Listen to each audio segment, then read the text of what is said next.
Hello, folks. Welcome back to World War II TV, and everyone's favorite Eastern Front historian returns for the first of two specials on the Great Soviet Offensive in the summer of 1944. Prit's book can be found in the links below or found at wherever you buy your books online or in your favorite local bookstore. There's my copy there to prove I've got it. And as always, welcome to a new week. If you're not already a subscriber, please think about hitting that button and consider becoming a patron or a channel member. But I'll bring him in now. Good evening, Prit. How are you today? I'm very well indeed, Woody. It's very good to be back. It's good to have you here. So a lot was happening in 1944. I felt that was a big struggle just trying to keep up with content last year when there were 80th anniversaries hitting me in all theaters, the Pacific, the Eastern Front, the Western Front, not to count naval and air strategic air campaigns. The Soviets, though, this had been on the cards for quite some time. I mean, there's a different attitude from the Soviet response to the Western response, in that the Western allies will have to get across the channel at some point, which requires a big, huge effort. Whereas the Soviets, in some ways, continuing what they've been doing, but kind of cranking up the pressure. Is that a fair description of what the Soviets have been doing since sort of 43? Yeah, I think it is. And I think trying to impose a calendar based on the calendar year kind of misses the point. Really, to tell the story of 1944 on the Eastern Front, you have to start with the aftermath of Kursk. So you're back to August 1943 and everything rolling through from there.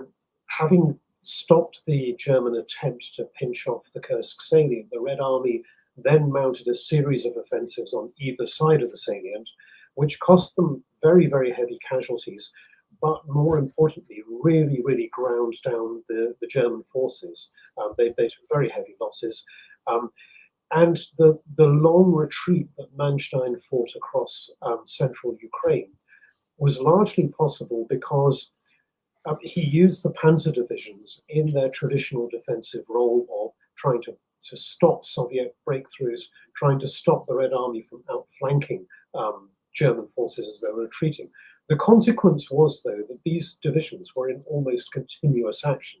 So they get very, very heavily worn down. And by the time you get to the end of the year, the Red Army is also suffering a lot from casualties, from destroyed infrastructure, having to move supplies forward over a devastated landscape. So there has to be a logistic pause. But to the horror of the Germans, this is, really just a matter of a fortnight or 3 weeks before the Red Army just resumes operations again, continues to drive the Germans west across what is now Western Ukraine, eventually reaches the line of the Dniester River. In the process, it pinches off and destroys a big chunk of the 8th Army around what became known to the Germans, at least, as the Battle of Cherkasy. But again, the Red Army suffers heavy losses. And all of this is in the context of Hitler coming up with his strategy now for the next phase of the war, at the same time as, you already touched on, to the great frustration of the Soviets, the Western allies finally look like they're ready to launch their second front. And this is very much, getting into the Tehran conference at the end of 1943. Etc. And really what follows is a direct consequence of that conference. Brilliant stuff. We will bring up the maps and things. We have a question before you start, Prit. Gordy is saying, can you ask Prit, why does no one talk about one of the biggest battles in World War II between Dubno, Lutsk and Brody? I'm guessing this is early 1944. I touched on it in The Reckoning, and I think a lot of this gets missed out because of, really, from the German point of view, this was not a period in which they covered themselves in glory. And so much of English language historiography of the Eastern Front was built around memoirs written by German veterans in the 50s, 60s, 70s, even the 80s. And that narrative still dominates to this day. To an extent, as someone said, 1941, yeah, there were some massive battles there in 1941, and there was some absolutely superb examples of armored counterattacks by the Red Army at the time, which had just forgotten completely because of the magnitude of what else was happening at the time. So I guess it's something that's very difficult to answer why it hasn't received much attention, largely because although the Red Army fought exceedingly well in those operations in 41, it didn't really have a major effect on how the rest of that year unfolded. So it kind of gets lost in that, okay, it was an interesting moment, but it's gone, Yeah. Thank you for answering. So there's the first map there. So over to you, sir. So this is where we are come the spring thaw. During the first few months of 1944, the Red Army had pretty much seized the whole of the line of the Dnieper River, which you can see running from Kiev here down towards the Black Sea. But in those last months of the winter of 43-44, they then drove the Germans in complete defeat all the way back to that line that you can see here. And this resulted in Manstein losing his job and being replaced by Model. It resulted in Army Group South being divided into two halves, Army Group North Ukraine and Army Group South Ukraine. And it leaves the Red Army roughly where you can see it here. At the same time, in the far north, the siege of Leningrad has been definitively lifted, and they've driven the Germans back to roughly the Estonian border that exists today. So this is where we are, and the Red Army is now committed to launching a major offensive in the summer of 1944. This has been discussed at Tehran, and the purpose of this offensive is going to be to coincide with what's happening in the West. In the First World War, there were numerous attempts to coordinate activity between what was happening in the East with Imperial Russia and what was happening in the West. The theory being that Germany can't possibly keep on shoving the resources at both fronts at the same time. And if we put pressure on both fronts, sooner or later, something's got to give. Generally, in the First World War, this dual front strategy worked to the great detriment of the Imperial Russian army, in that they were often called upon to throw themselves at the Germans into almost suicidal attacks, for example, when the Germans attacked Verdun. And they didn't really get very much in return from the Western powers. But at Tehran, Stalin comes away feeling he has finally persuaded the Western allies to stop prevaricating. They're going to commit. They're going to carry out an invasion. From the Soviet point of view, it seems as if the West has been dragging its feet over this for such a long time. We're losing loads and loads of men here, and those people in the West just can't be bothered to lift a finger to help us. During the Tehran conference, Klement Voroshilov, one of the Soviet marshals, leaves his Western counterparts dumbfounded when he says, "Oh, come on, the English Channel, we're just really talking about a big river crossing, aren't we? I mean, it's really no more than just a big river, right? I mean, we've been doing loads of these. What's the big deal?" And so many Soviet accounts written in the Cold War just said, the Western powers were quite happy to let the Germans and the Soviets bleed each other to death while they waited. But anyway, at Tehran, they finally agreed that the invasion of France is coming, and we will launch an attack in the East, with the expectation that with pressure on all sides, something's got to give, something will collapse, and either in the East or the West, there'll be a major advance.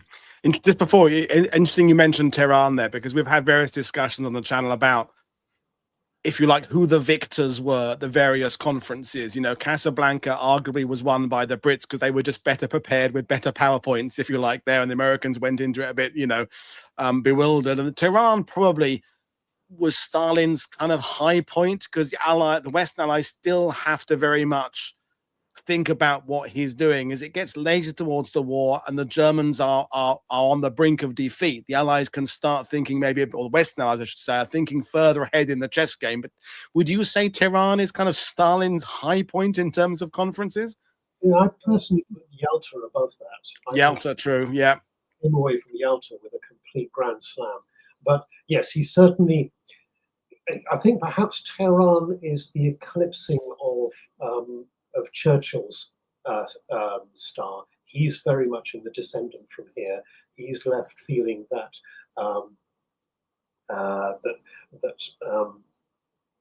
he's left feeling that Roosevelt and Stalin are doing deals behind his back and talking to each other, and his influence and power is declining.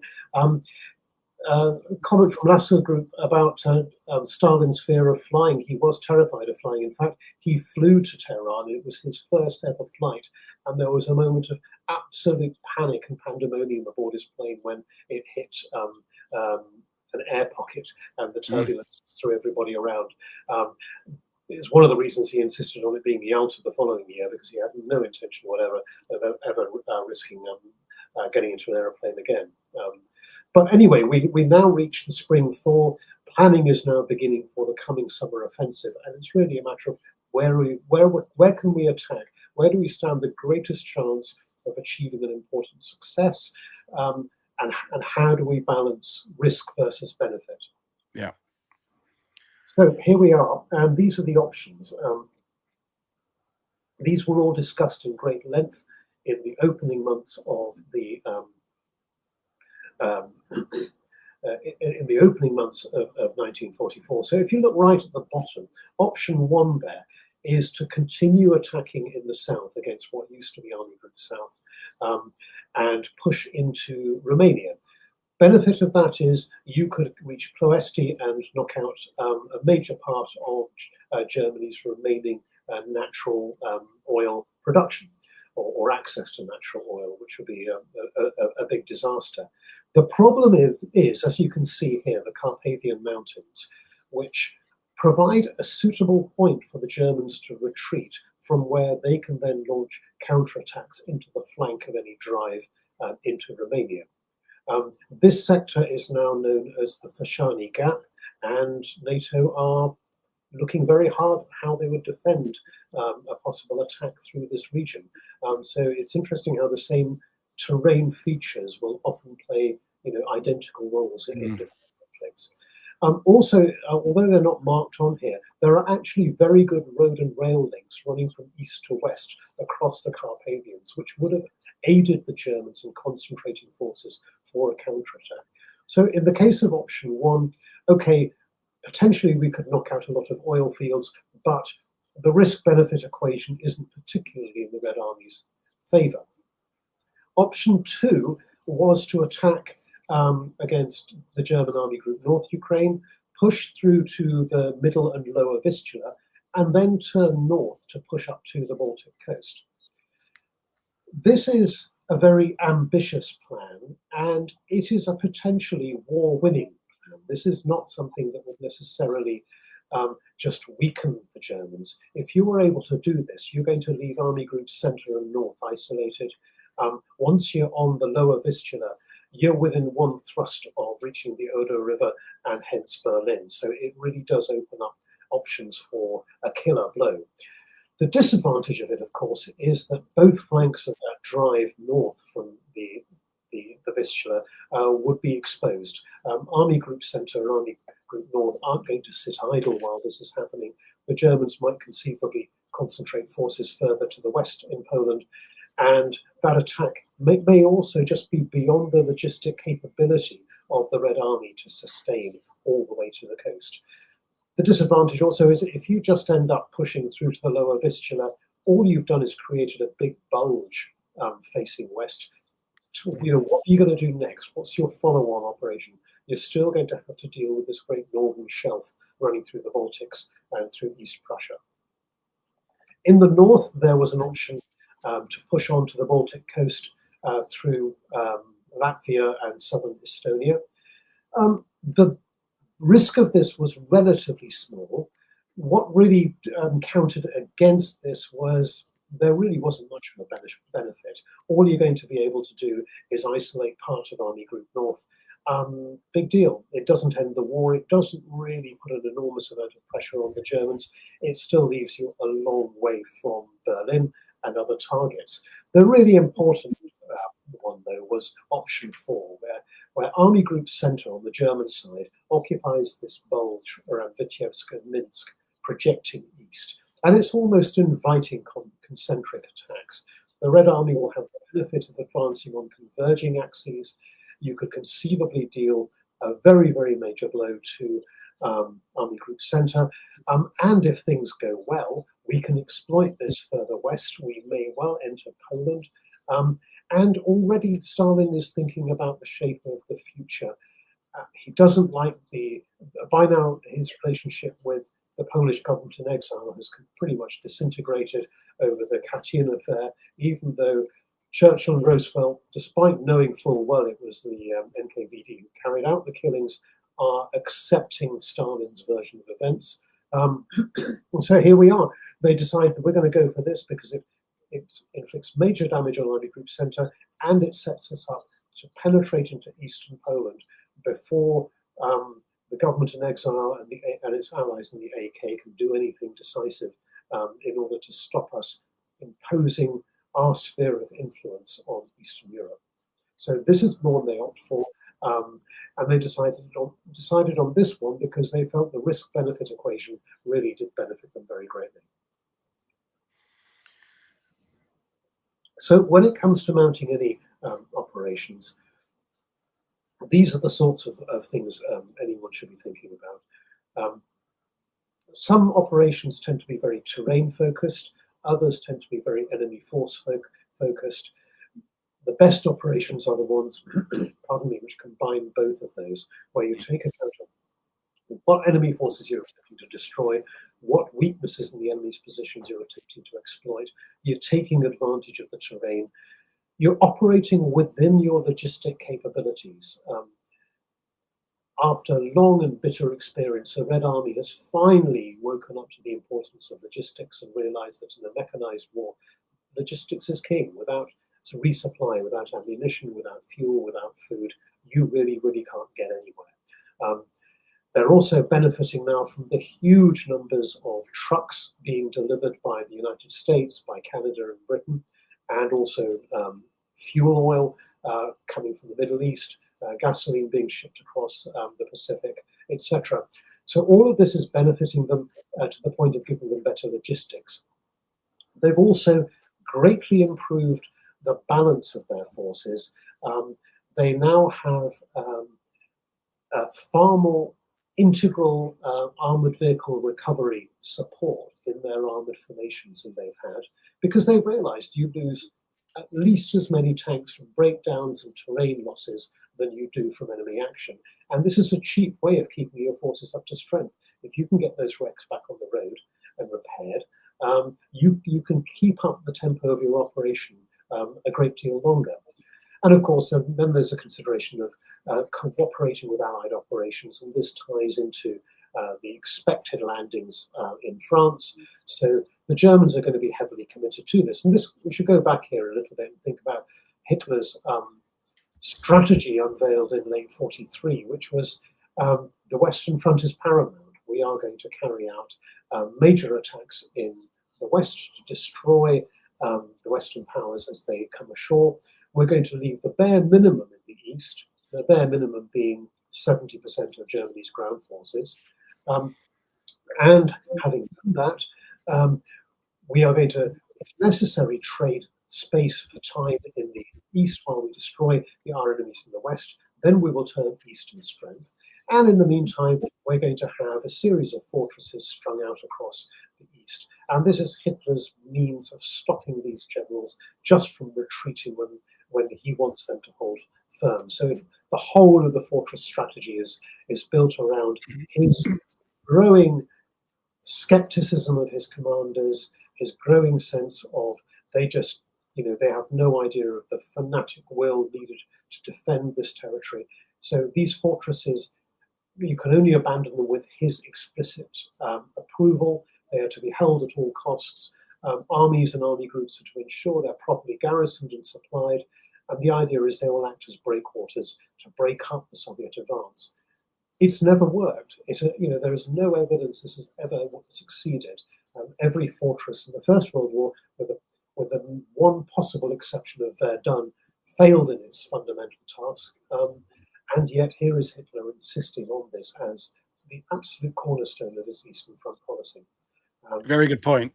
Before we carry on, Prit, we've got a couple of questions coming in about Soviet command. And when we last talked about Bagration, it was with Hugh Davey a few months ago, and he was making the very pertinent point that, you know, we think of the Red Army as being very autocratic and everything has to go through Stalin, whereas Overlord in the West is all done by committee and panels and meetings and things. But so the representative questions that are coming in. So we had Norma saying, do you think Stalin regretted those purges after Barbarossa commenced?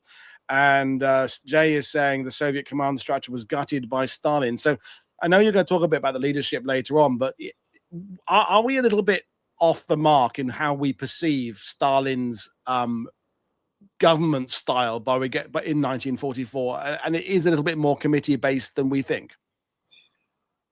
I think by 44 he has an inner circle that he trusts, and he listens to a great deal, and he will, as we're going to discuss a little bit further on, he will modify plans in response to what they say. He will also ask them to come up with ideas and then happily discuss them. He may well then later take credit for those ideas, but that's fine. At least listen to to the experts. I think the impact of the purges remains a fascinating subject, and it's one of those imponderables because we have absolutely no idea how the purge generals would have actually functioned. What we do know is that, with the possible exception of the Germans, and even then they got a lot of things wrong, every army that went into the war in 1939 to 41 entered the war with a lot of misconceptions. Their force structures were wrong, their tactics, their strategies, their operational plans were all flawed. What mattered was how rapidly people learned to put that right. And either because he had purged a lot of people or because he just got lucky with the survivors, the Red Army was left with this inner core of senior officers who were actually quite good at learning from what was actually happening and implementing the changes that were needed in order to turn what David Glantz described as the colossus of the Red Army into something that was actually capable of surviving and winning the war.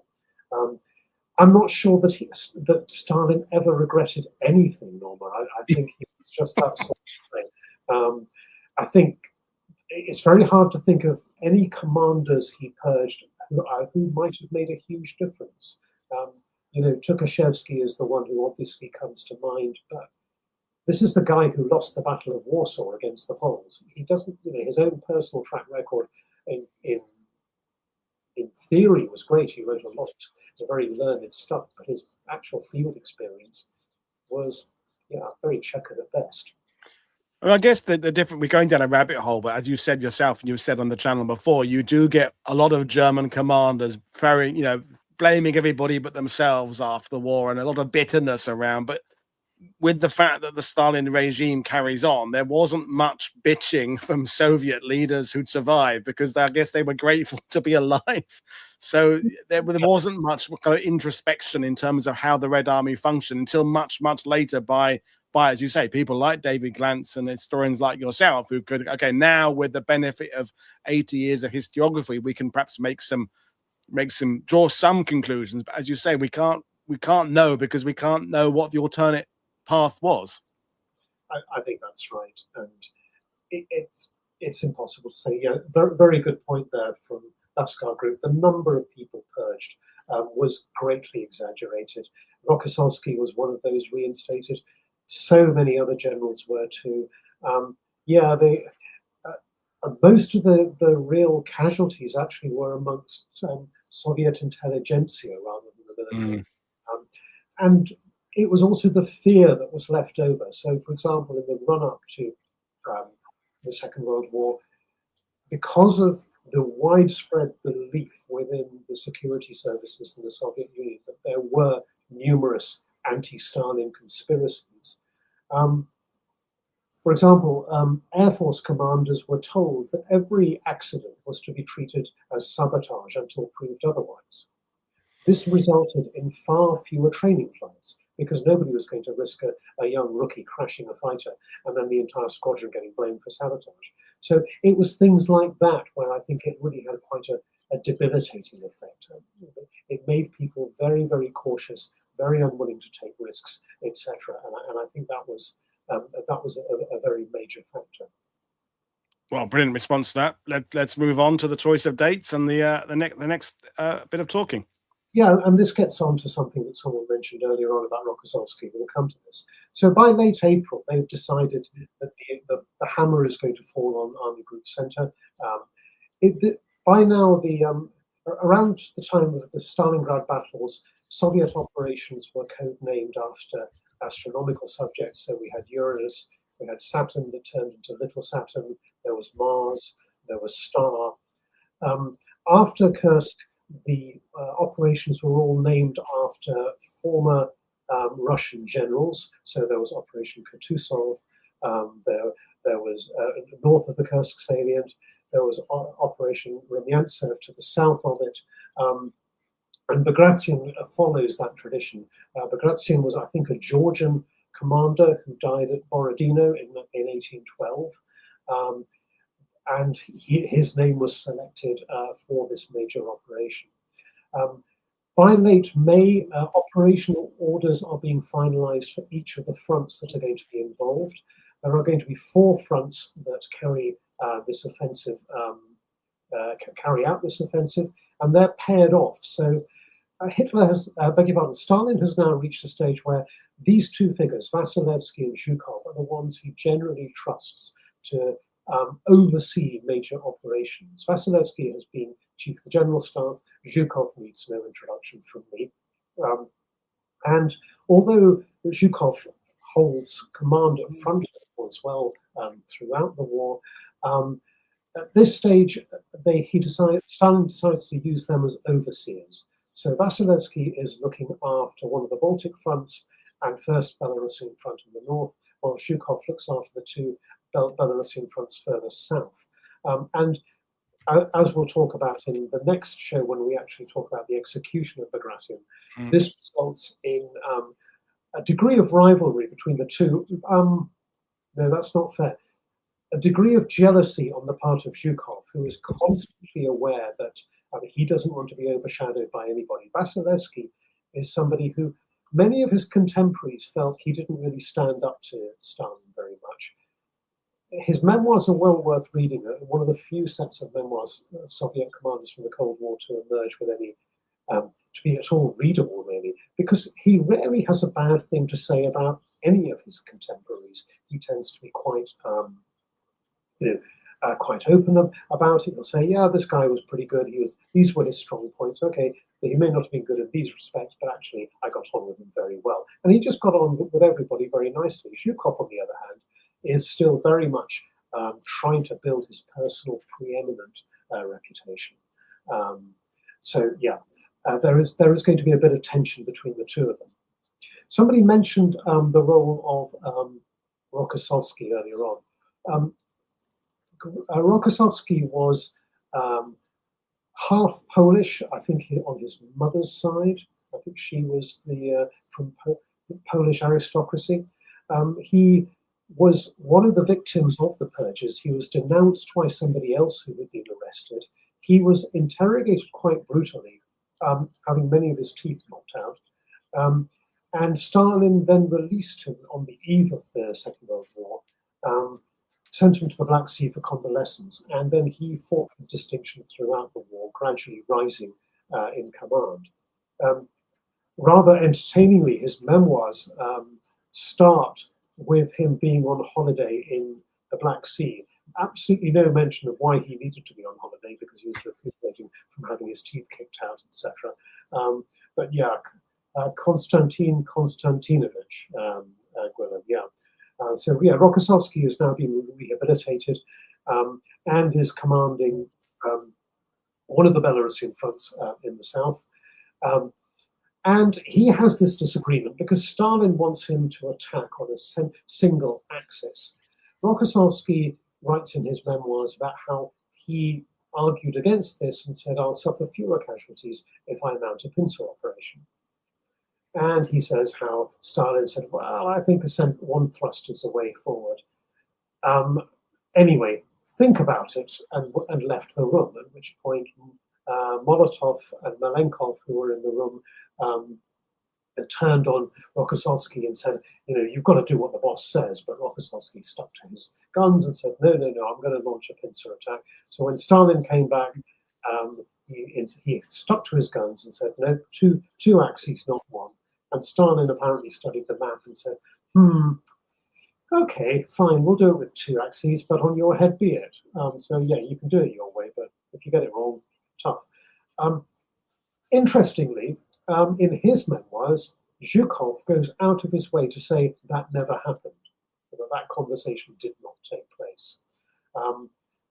Hard to know who to believe here because, let's face it, Stalin didn't get to write his memoirs, so we don't know his version of events. Minutes weren't kept. The other people all have their own axes to grind. But anyway, it's a good story. Rokossovsky certainly built it up as much as he possibly could.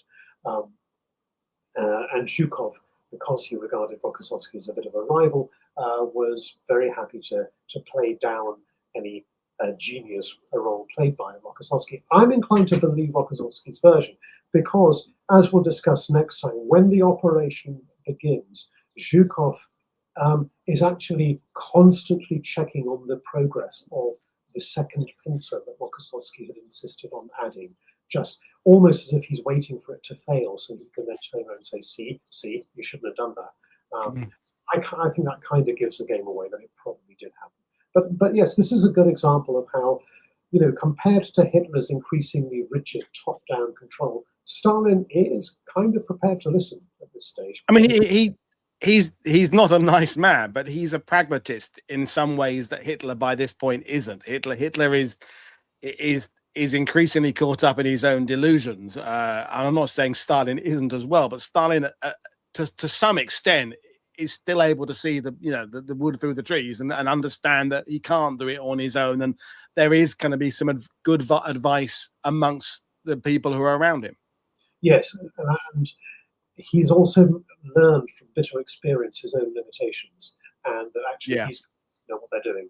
And I may have been a good commander during the Civil War, but the complexity of this is not my thing. They understand what's happening. Okay, so before we move on, Samuel wanted to know any consideration giving to launching the offensive kind of before the Western Allies kick off in Overlord. Obviously, we mentioned Tehran earlier on, and you said that Stalin is already thinking several chess moves ahead in terms of the post-war map of Europe. So theoretically, if they start the offensive earlier, they get west earlier, they get more of Europe. So was there any consideration of that, or do they really want to wait to make sure the Germans are split?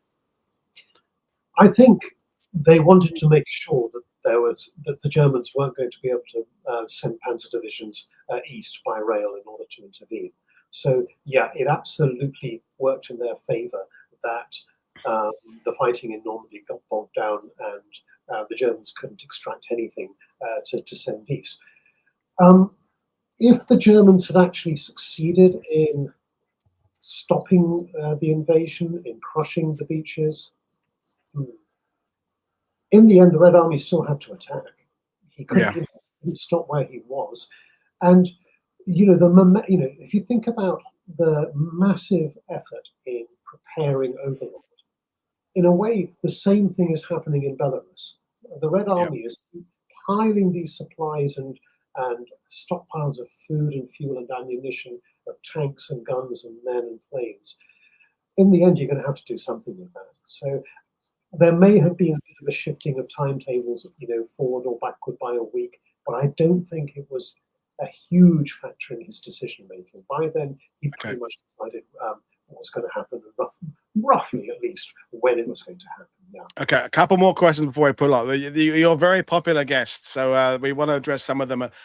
So one is about the state of Soviet demographics, because we have this idea that they just have an unlimited resource in terms of human life, and other historians have come back and said, that's not quite true, certainly at certain points of the war. So the training mechanisms are working to some extent by now. They're not under the complete pressure they were a couple of years ago, but they have it's fair to say they haven't got unlimited resource. They have to somewhat consider the losses on a human level, don't they? Yeah, they do. There are two parts, or at least two parts to this. The first is, yes, they've lost a huge number of men. The second part is they've also recovered quite a lot of territory, and that's actually opened up recruitment for them. And certainly across Ukraine, all the way through the second half of 43 into the first half of 44, constant reports of menfolk just being pressed into service, often by the divisions that are liberating that territory, because they need to replenish their ranks somehow. And I have come across memoirs of veterans who said they were sent into the front line after 3 weeks of basic training or 4 weeks of basic training. Someone's mentioned, Mehdi's mentioned meat wave propaganda. It wasn't entirely propaganda. If you've got troops who've only got 3 or 4 weeks of training, there's not much else you can do with them apart from just meat grinder tactics. And to an extent, we're seeing a lot of that unfolding in Ukraine now. I remember when I was in the army on an exercise in North America, it was the first time that we had trained using these lasers that could be attached to your rifles, and everybody wore these waistcoats with laser sensors on them. And if you were hit, this loud whistling would go off, and you'd have to lie there until one of the umpires came over and reactivated you. Now, I was over there with a British infantry battalion who were all highly trained soldiers. The first time we did a company-level attack, I think we suffered something like 70% casualties. By the second or third day, we had got this down to a manageable level. People were actually learning to take cover properly. Now, this is with soldiers who, in theory, at least know what they're doing. Okay, you can say that when they knew they were lasers and they weren't really going to die, so they weren't doing the cover bit quite as seriously as they might have if there had been real lead flying. But I think it's an important point that, people learn from experience. And although the Soviets lost huge numbers of men in pretty much every operation, they tended to be the least experienced men. So you have this body of veterans moving through the war who just know how to survive and how to get the job done. Okay, thank you. And then the other comment, just briefly, and you have addressed it, is just exactly how mechanized the Red Army was, because Hugh Davies been on saying compared to the Americans, they're not particularly mechanized at all, but compared to how they were themselves earlier in the war, they are increasingly mechanized. So there's various levels of it, and then we're in an era now with what's going on in the Ukraine that we're kind of bigging up lend-lease again now, whereas 10 years ago we were kind of saying the Soviets did it on their own and they were very, very good, and now we're saying, it was all down to lend-lease. Has your thinking on that changed as you've gone through the various campaigns and years of the war? What would you give the mechanization of the Red Army on a scale of 1 to 10, or is it not that simple? Yeah. So how are you going to score that? So I think it's in broader brush terms. That's absolutely right. They're not as mechanized as the Americans or the British. They are probably, in many respects, they're on a par with the Germans by this stage in terms of mechanization. Yeah. And because they have more fuel, in many respects, they're better off than the Germans. But they still have large cavalry formations. They're still relying on horse-drawn vehicles for a lot of their movements. They're particularly heavily reliant on rail transport for heavier supplies, and that remains true to this day. Their mobilization plans for 1941 involved most of the artillery was actually going to be pulled by mobilized civilian tractors. And one of the things that went terribly wrong there was that in order not to fall foul of higher ups within the Soviet system, the people who ran the collective farms and ran the vehicle workshops for the collective farms repeatedly exaggerated the number of serviceable tractors they had. So even though the tractors had died or broken, or they'd sold them or on the black market or whatever, they would keep on saying, well, yeah, we've got a whole fleet of tractors. So when they came to mobilization, none of these were available. And of course, they're not entirely suitable for use in field conditions. But the Red Army of 1944, by contrast, pretty much all of its vehicles are designed from the ground up to be military vehicles. It's a huge difference. I think that's the point Hugh made on his show, and also they've kind of got the mechanization where it counts. That they've the as you said earlier, the kind of the vehicle repair units, that they're more mechanized than perhaps the less priority logistics. So they kind of sort themselves out. But we're in danger of spending ages talking about this, which is fantastic. But let's move on to the planning and the next part. So brilliant stuff. I'm thoroughly enjoying it. Okay, so Maskarovka. Okay, this is this idea of deception, and this is what the Red Army is meant to be so good at. That they confuse the Germans and get them to look the wrong way. It works on many, many levels. You hide your own true intentions. You exaggerate your decoys or your attempts to mislead the enemy. And you also feed into the enemy's preconceived notions. If they're already looking at another sector, you encourage them to believe that's going to be the main sector. I think there is another element to Maskarovka, which I will offer you, and that is that another level of deception is that I think the Soviet Union was very successful at persuading the West that it was actually very, very good at Maskarovka. Once you assume that so by the time you get to the Cold War, if you assume that your enemy is good at misleading you, it makes you question and doubt all of the intelligence you're getting. So it's just a self-fulfilling thing. And whether that was the original intention of Maskarovka or that was one of the unintended consequences, you end up in the same position. I think sometimes the value of it has been overstated. I think it became one of these things where everyone said, oh yeah, they're good at this. So that then makes you reinterpret everything, second guess yourself, which isn't always a good thing. I think deception has been overblown. There are some amazingly fantastic, ingenious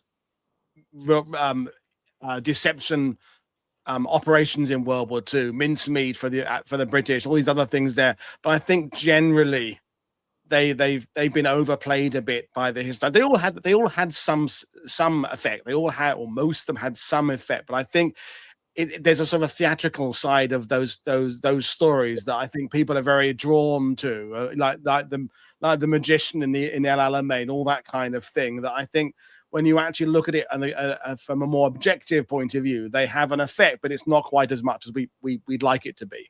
Well, I think there's a real good parallel here with what happens in Normandy, where I can't remember the name of the deception plan around Calais, but essentially what you're doing, you're reinforcing Germany's preconceived notions. Yeah. You're not necessarily saying to them, oh, you got to look the other way. And I think that I think as the next slide will show, the Germans are already looking in the wrong direction, and but the Soviets just gave them a big nudge to carry on doing so. Yeah, I mean that deception works at the best when the person already wants to believe the wrong thing. It's like, I don't know, trying to convince a 3-year-old that Father Christmas exists is easy because they want to believe Father Christmas exists.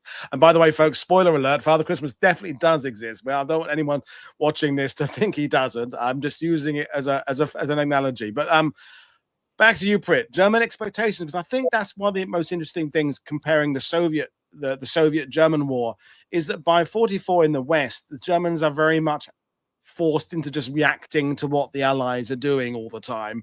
But I think on the Eastern Front, there's still a bit more about what the Germans can do themselves to influence things and what they're expecting. So I'll hand it back to you to explain. I think one of the fascinating things of the Second World War is just how rubbish German intelligence was at every level. So Fremde Heere Ost, or FHO, was the section of the German General Staff responsible for foreign armies east. And Eberhard Kinzel, who was head of it in 1940, was the man who came up with these utterly guesstimate figures for how big the Red Army would be on mobilization. They bore no a semblance to reality at all, and yet they were accepted as gospel, and they played a huge part in the overconfidence that led to Barbarossa. His replacement, Reinhard Gehlen, was in some respects better in that he, at least unlike Kinsel, had the sense to realize that in order to do this operation, he needed Russian speakers. He organized sections who could, analyze different bits of intelligence or whatever. So he imposed a better structure. But, Gehlen was also a great believer in Slavic inferiority, and that undoubtedly affected the way that he judged the intelligence that was landing, in his office. So intelligence comes from a number of avenues. In peacetime, you have intelligence gathered from your embassies, attaches in other countries, from commercial travelers in those countries, from direct espionage, from defectors, and occasional aerial reconnaissance. Once conflict begins, some of those fall out of the equation. You no longer have an embassy in Moscow. You don't have commercial travelers crossing the Soviet Union, but you can be a bit more aggressive with your aerial reconnaissance. And you have a steady stream of defectors, people who just don't want to be caught up in the next offensive. And yes, you'll have spy networks. But pretty much every German spy network operating in the East was either heavily infiltrated by the Soviets, or was actually being run by the Soviets. It's a most magnificent rabbit hole to dive down, and trying to figure out who was actually on whose side. It just ties your brain in extraordinary knots. I touched upon it in one of my books simply because it was just too good to leave out. Many of these people were multiple agents working for all sorts of different agencies. But by the time we get to the summer of 44, Gehlen has become the master of the most meaningless reports that you can imagine. He is he's the sort of person who could write you, if you were a school teacher, he's the guy who writes an essay which runs to sort of 6 pages. And by the time you finish reading it, you're left thinking, I haven't a clue what he tried to tell me there. Yeah, what was the point of that? Yeah. It's full of long words, but it doesn't tell. So, by the summer of 44, Gehlen is saying, our expectation is that there's going to be a major attack in North Ukraine. That's where the main effort is going to be, and that's where we should put all of our troops. New paragraph. It should be pointed out, however, that the Red Army has more than sufficient forces to mount fairly large offensives elsewhere, and we should always bear this in mind. Now, what on earth does that mean if you're trying to interpret this, in terms of making your decisions? And Lascar Group, yes, the German language is actually something that can be weaponized in this manner to great effect. This is something that German chancellors have repeatedly done, where you just rely on the fact that because you're going to shovel most of the verbs off to the end of the sentence, people have to wait until you've finished this multi-clause sentence before they know what you're actually going to say, by which time they've forgotten half of the stuff you said earlier on. It's a great language for obfuscation, and Gehlen was a king of this. He really was.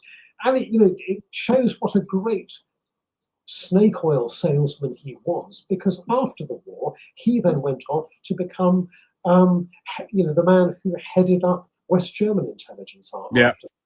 And he managed to persuade them that he knew exactly what he was doing, and off he went. Yeah. So yeah, this is where we are. So why are the Germans expecting an attack on Army Group North Ukraine? Well, largely it's built around ego again. The commander of Army North Ukraine is Model, and Model wants to hold on to all the panzer divisions he has. And he'd like quite a few more, thank you very much. And as a result, there is this sort of, I'm sorry, Andreas, that was a bit of a cheap shot.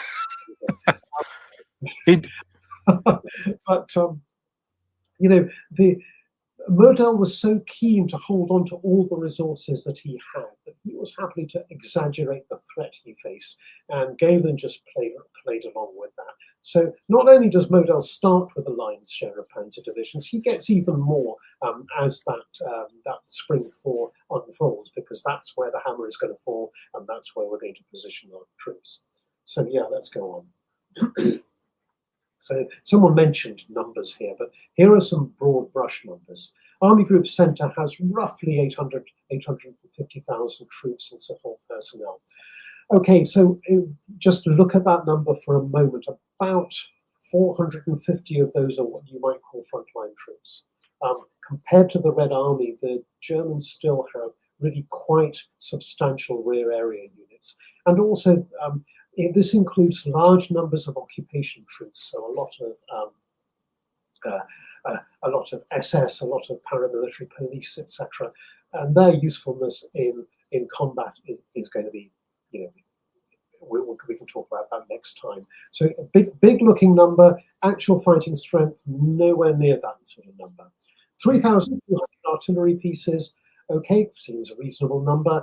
Not an awful lot of ammunition for a lot of those, and also many of them are not that mobile, because the Germans have never recovered from the loss of draft animals in 1941.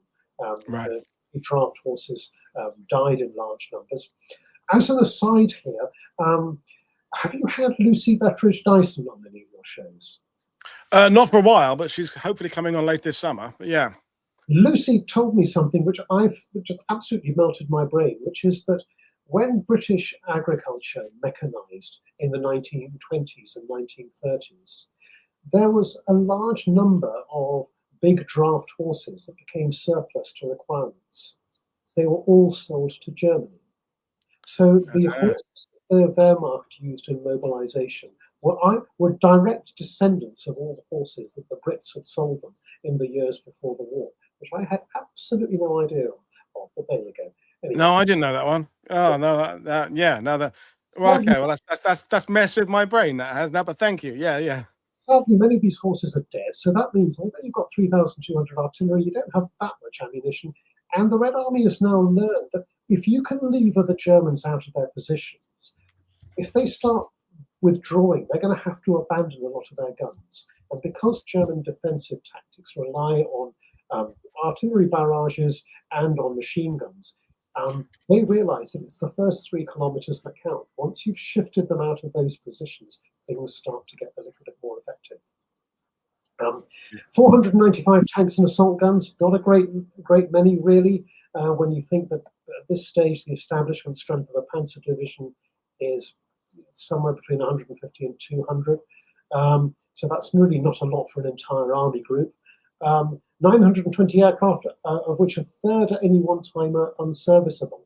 In one of Richard Overy's books, he made a case that if you look at the number of aircraft engines per engine mount, the British and the Americans ordered 2.2 aero engines for each mount. By contrast, the Luftwaffe got 1.4. So that means you run out of spare parts very, very quickly. So a lot of these aircraft are unserviceable simply because there aren't spare parts. And of course, fuel is in very short supply, which is causing great difficulties. I think that in looking at that, Prit, there was a couple of questions earlier on about the Soviet air power. And as a Normandy guy, the Allies absolutely couldn't have prevailed without air superiority, and in some places almost supremacy. But when you look at that and you look at the artillery alone, the Red Army could have almost done all of that without air power at all. I'm not saying it would have been, they would have done that, but you can see in that statistics there that air power isn't quite the significant factor there that it is in the West. Is that a fair point? I think that's a very fair point. I think also it's the use of air power, and Soviet use of air power. Even again, armies inherit from their predecessors modern Russian use of air power. It's nowhere near the Western doctrine, the sort of forward air controllers that the Brits and the Americans and the Germans had throughout the war. The Soviets never had that. So these 7,800 aircraft are going to be used according to preordained instructions. They are told, today you're going to go and bomb this railway yard, or you're going to bomb this area, or you're going to patrol this area, but in order to attack any free-moving units. There's no sort of, you're going to be on call, ready to support. Yeah, so sort of strategic rather than tactical in some ways. So they haven't got that ability just to rustle up air power to use it suddenly. When you get to the post-war era, and certainly when you get to my era in the 80s onwards, that tactical air support in Soviet doctrine is largely done by not by fixed-wing aircraft. It's done by helicopters. And when you look at modern Russian strike aircraft, they are strike aircraft. They're not really close air support, and they've always relied on their helicopters to provide that. And as Ukraine has demonstrated, helicopters have very low survivability these days. Yeah, that's one of the reasons why air power hasn't really played a major part in the current conflict. But yeah, they've got a lot of planes, and they're going to unleash these in great waste. But yes, you're absolutely right. It's that massive artillery that's going to provide the real hammer blow to break open the German lines. Okay, brilliant. German personalities. Personalities, yeah. Quick run through here. Enst Bush at the top, Field Marshal. What can I say about Enst? I think that the adjective that comes to mind is dull. He was not, a man who had a great reputation for doing great things. But look, he's got a pull of merit. He won that in the First World War.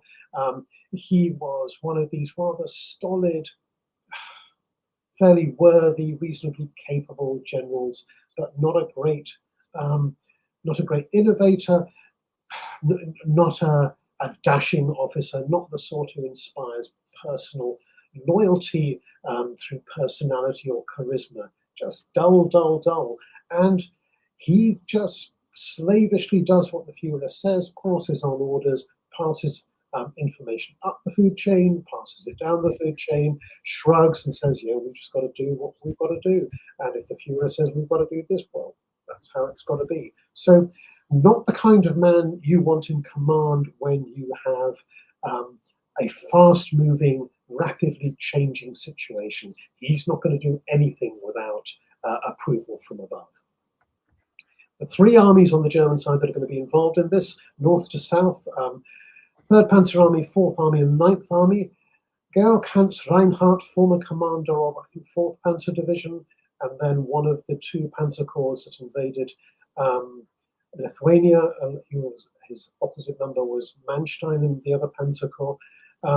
He's now become commander of 3rd Panzer Army. I think he inherited that outside Moscow. He's got quite a reputation for being, this very capable panzer commander. As we're going to find out in the next show, if that's the case, he was having an off day when Bagration kicks off, because his performance is decidedly poor. But, he's got this panzer army, which doesn't have a single panzer formation to its name. It's made up mainly of infantry divisions, a couple of Luftwaffe field divisions, etc.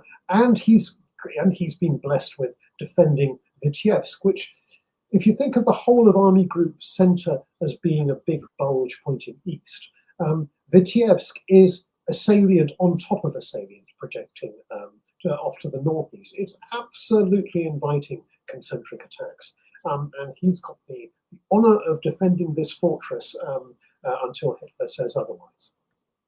To his south, Kurt von Tippelskirch, one of these generals who, doesn't really do much wrong, but nor is he involved in any dashing campaigns, so he doesn't really get, I don't think he gets the credit he deserves, and he gets kind of brushed over a lot of the time, but he's not one of these German generals who is associated with some really rubbish decisions. His army's going to get absolutely smashed to bits in the coming weeks, but at this stage, yeah, he's got a pretty clean record. He's a pretty capable officer. He's put a lot of effort into building a fairly formidable crust defense, but he also knows that he doesn't really have much mobility. And his crust can hold out, but unless the attacks slacken very quickly or major reinforcements arrive, he knows that the game is going to be up very, very quickly. And in the south is my hero, Hans Jordan, massively overlooked and never really gets the credit he deserves. But of the German senior commanders at this phase of planning, he stands head and shoulders above the others, because he's the only one to point out the blindingly obvious, that there's a hell of a lot of activity on the other side of the front line, that the Red Army may be about to attack in North Ukraine, but look, they're about to give us a hammering too. If these numbers are even halfway right, we are facing a very, very bleak future. But Bush doesn't want to hear this. Bush says, well, no, the Führer says that the hammer's going to fall further south, and who are we to know the other intelligence that the Führer is getting? We just have to go along with this. But Jordan is, unlike people like Manstein and Guderian, who I think gilded their memoirs with some stuff that is of dubious accuracy. Jordan, we are blessed by the fact that his army's war diary records his thoughts on the eve of Bagration in great detail, which really sums up the fact that, yeah, he absolutely knew what was about to happen. So if we go on to the next slide now, the last slide, this is an excerpt, and I've put it all in here in detail, so those who want can view it later and read it. But you read this, and this is a man who absolutely knows that he's going to be at the receiving end of an absolute kicking. In the last few weeks, the enemy has completed the assembly on the very greatest scale. We're convinced that this overshadows what's happening opposite Army Group North Ukraine. In addition to the great threat, the depleted Army Group Centre and 9th Army are absolutely unable to sustain a strong front line, or even to hold sufficient reserves to be able to guarantee a successful defence, because everything has been stripped off and sent to Model, the greedy bugger, down south. And he says, the enemy's focus is still assumed to be in the south, despite everything I'm saying. We've had to point out repeatedly that we consider the signs of strength on our front to constitute the preparations for the main offensive, which will be aimed at reconquering Belarus. We believe that even despite this, we could stop if we're allowed to mount a mobile defence. But if not, things are going to go very badly wrong. And by the way, is really rubbish idea. And then he sums it up with this bitter last sentence. We look forward to the coming battle with bitterness, knowing that we're bound by orders to tactical measures which we cannot in good conscience accept as correct. So, like I say, this is not being wise after the event. He gets this down in writing before it all kicks off. And absolutely every word there is on the money.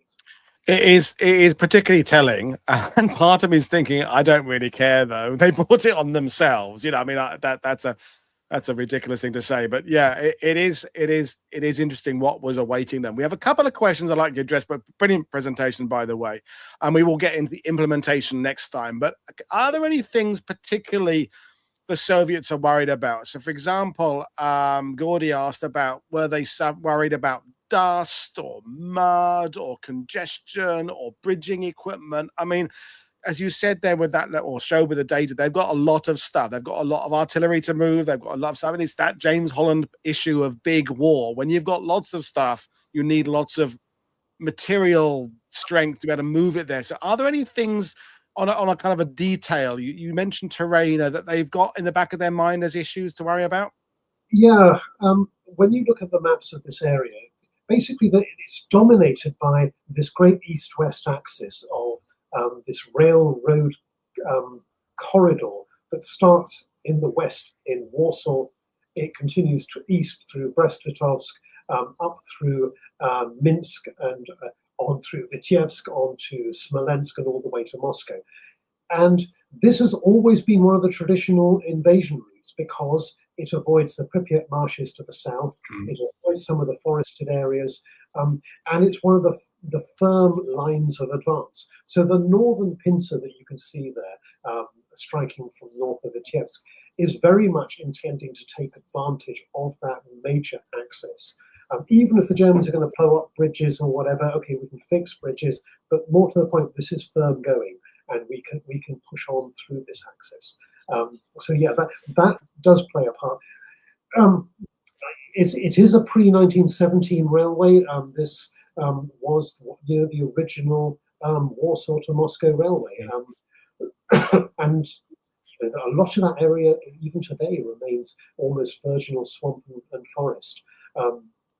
Very, very difficult terrain to move through. And as we'll see in the next episode, Rokossovsky, one of his pincers, has to deal with the complexity of moving armoured units through that sort of terrain. The terrain did offer constraints, but they're making the best of what they can. They're not particularly bothered about dust and mud, or if they are, they haven't made any precautions other than what I touched on before, which is just ensuring that they have sufficient engineering capabilities within their tank brigades in order to recover as many vehicles as they can and keep them as mobile as they can. Okay, but a question from William earlier about specialized forces, because when we compare this with Overlord is, stack the gunnels with all sorts of commandos and airborne forces and gadgets and DD tanks and all that and midget submarines. And you made the point of the Soviet general kind of saying, yeah, but the English Channel, it's just like a river we've crossed hundreds of times before. So they're not putting the sort of same fear about this as I'm not saying the Allies have got fear, but the West Allies have this. It's a big hurdle, a psychological hurdle as much as anything else, English Channel. Whereas, as you said at the beginning, they're just kind of continuing their push west. But they have shock troops, things like that. But it seems that, for me, from what you've been saying, they're just sort of swallowed up by just the volume of everything else. I think that's right. Soviet airborne operations, I think we've talked about them in previous shows. Unmitigated disaster would be a reasonable assessment of them. They haven't really got it right, actually. Let's face it, with the exception of Varsity, and can I argue Western operations weren't that much better. But at least they started by jumping off the wings of aircraft in flight, so that the whole parachuting concept started off a little bit Marx Brothers from the Soviets. Yeah, you remember that wonderful video of them sliding up the wing. So their airborne forces are more, they're used more like airborne forces are used these days. They're used as elite ground troops and as shock troops. The Guards units tend to get priority in terms of recruits. They will tend to, get more recruits, B, tend to get better recruits. Other than that, though, the Red Army remains very much, as we've said in previous shows, it remains a blunt instrument, and it's going to be used to beat the enemy into submission, and that remains the case. Yeah. Well, I think we will end it there. I mean, otherwise we'll just end up answering loads of questions that I think will end up being addressed in the second part. So it's fantastic. Just one last question from Andreas there, saying, had you read the new German Manstein book by Roman Toppel? I haven't, no. Not least because my projects are now taking me in different directions. I'm just completing a book with my daughter on Warsaw through the war, and we are now collecting material to write about Paris during the war. My reading list is already voluminous enough without. Aren't all of our reading lists are getting ridiculous? It's just our piles of shame, or are they piles of pride, depending on how you look at it. So, yeah, fantastic talking to you as always, Prit. And we'll wait to part two to see how it all unfolds and what the German reaction is. Obviously, we know what the outcome is eventually, but it's always interesting to look at this from your considered perspective. So, folks, we're back again tomorrow. More shows coming your way. There's the Wednesday show coming from Hong Kong is a different time of day tomorrow, and Thursday's a normal time. But anyway, as always, click like and subscribe. I'll hold up my copy of the book there. So there it is. Go and get it. You won't be disappointed. But I will see you all again tomorrow. Cheers, everybody. Bye.